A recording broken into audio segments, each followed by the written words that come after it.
Washington just lit the fuse on precious metals. And if you own gold or silver, the next 24 hours could redefine your financial reality. Prices are exploding right now, up over 5% on gold to nearly $4,900 an ounce, and silver rocketing 9% to $86. But this isn't random volatility.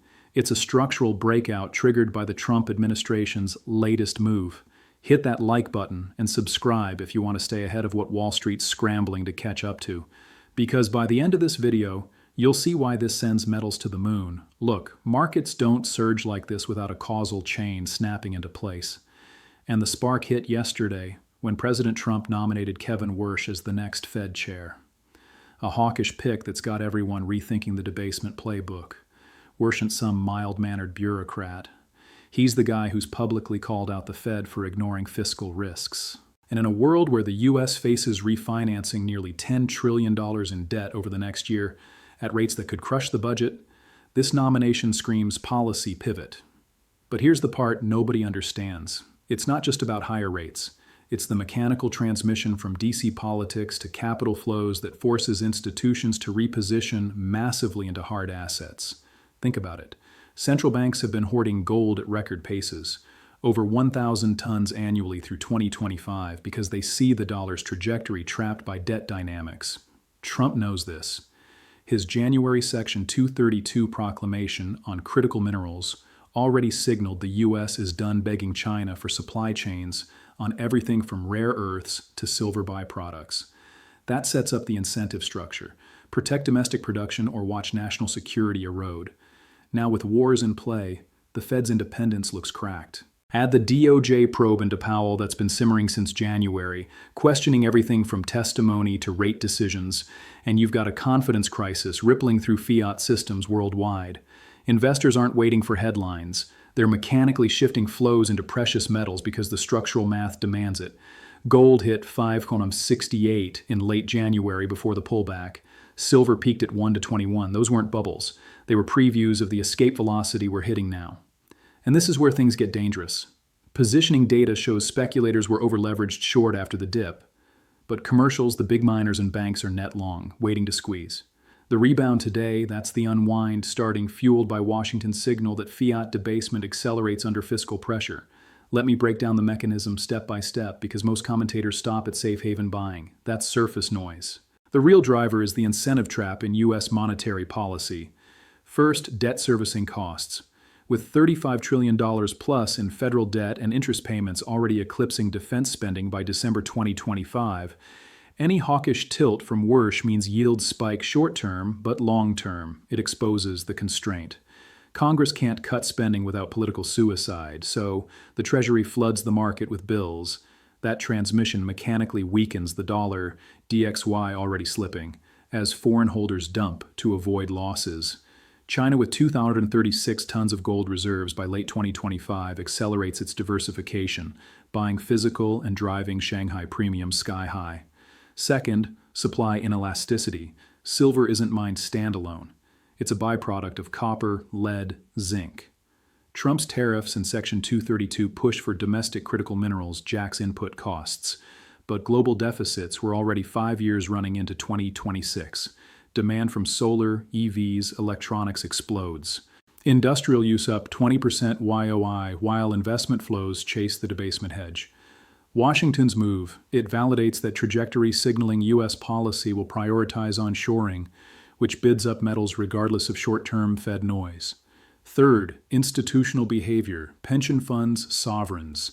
They're not retail bag holders. Positioning reports from COMEX show managed money flipping from net short to long in hours after the nomination leaked. Why?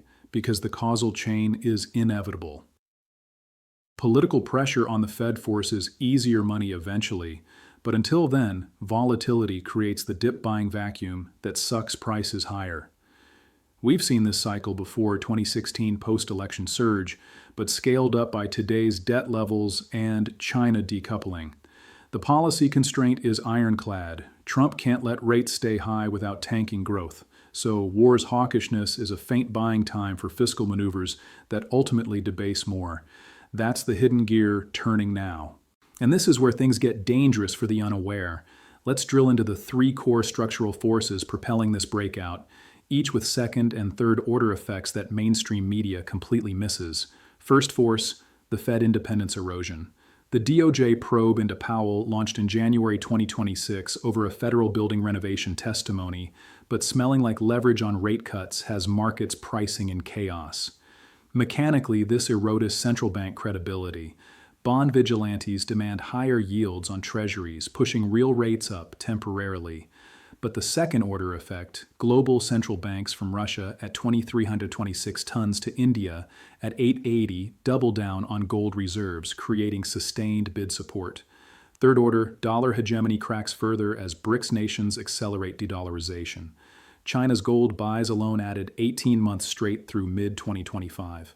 Washington's nomination accelerates this. It's not anti-Fed. It's pro-control, forcing transmission of fiscal needs through monetary easing later. Silver benefits asymmetrically. Its industrial demand makes it a dual play, surging 170% Y already. Second force, critical minerals policy under Section 232. Trump's January 14th proclamation directed negotiations to slash imports of processed critical minerals, cobalt, nickel, rare earths, but silver's embedded as a byproduct. The incentive, national security, U.S. production declining despite demand, boom for EVs, defense tech. Commerce Secretary reports back by July. But if talks fail, tariffs or minimum import prices kick in. Mechanically, this disrupts China-dominated supply chains. Prices for precursors rise, squeezing miners who hedge by accumulating physical silver. Second order, U.S. firms like AMARC pivot to domestic stockpiles, tightening COMC's eligible inventories already at multi-year lows. Third order, self-reinforcing cycle as higher prices spur exploration, but inelastic supply means years of deficits. Washington sending metals to the moon by design, onshoring demands, price signals to attract capital, ignoring short-term pain. Third force, debt dynamics, and capital flow logic. Nearly $10 trillion refinancing in 12 months at 3.75% Fed funds. Manageable if rolled lower, catastrophic otherwise. Warsh nomination spikes yields initially, but the constraint bites. Shutdown delays. Payroll data. Uncertainty reigns, forcing Treasury to issue more short-dated paper. Institutional response, rotation out of bonds into metals.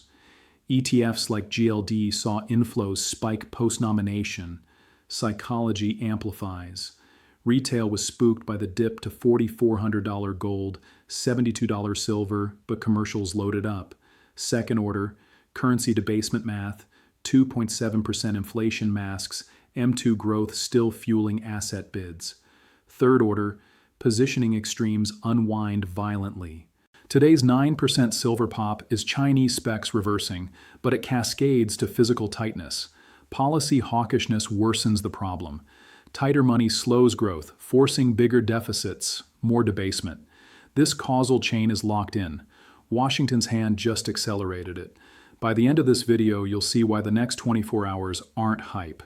They're the logical extension of these forces colliding. Project forward.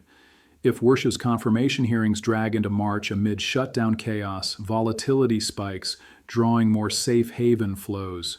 Mainstream says profit taking over. But that's backward. The dip was the mechanical shakeout of weak hands.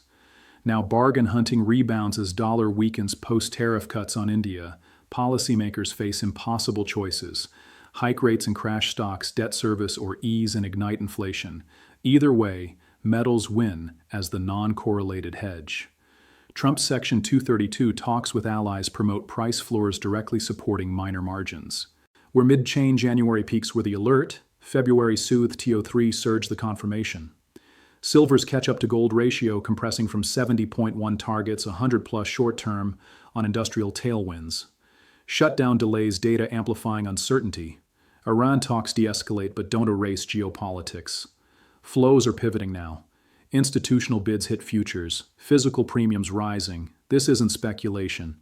It's mechanics. Constraints force debasement. Flows chase scarcity. Blunt assessment. Washington's moves, Wars Nod Section 232, momentum trap the system in a metals bull trajectory positioning principle. Understand causation over charts, debt, incentives, demand, hedges, policy, pivots, accelerate flows. This is logical inevitability, not guesswork. Most miss it chasing headlines in 24 hours. Watch volume explode as the chain tightens silver to triple digits, gold probing $52, $200. You've got the structural truth, now act on it before the herd wakes up. The moonshots launched, don't get left in the dust.